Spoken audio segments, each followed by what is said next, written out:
In this video, we're going to show you how to replace the name tag on your Nissan Altima, located on the front bumper.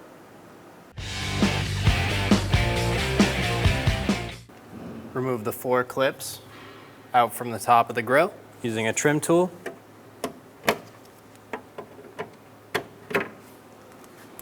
Pull it up just a little bit and reach behind. There's 2 tabs on either side that you can push outward towards the wheels of the car and gently pull forward. I went back and I pushed here and here and then gently pulled out. Install the emblem, line up the pegs, push it until you hear a click, then install the 4 clips into the top of the grille.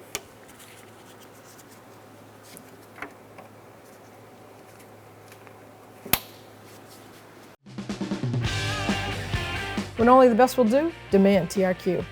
The only company that lets you view before you do. TRQ is committed to offering the highest quality aftermarket auto parts that are engineered for peace of mind. Thanks for using and viewing with TRQ.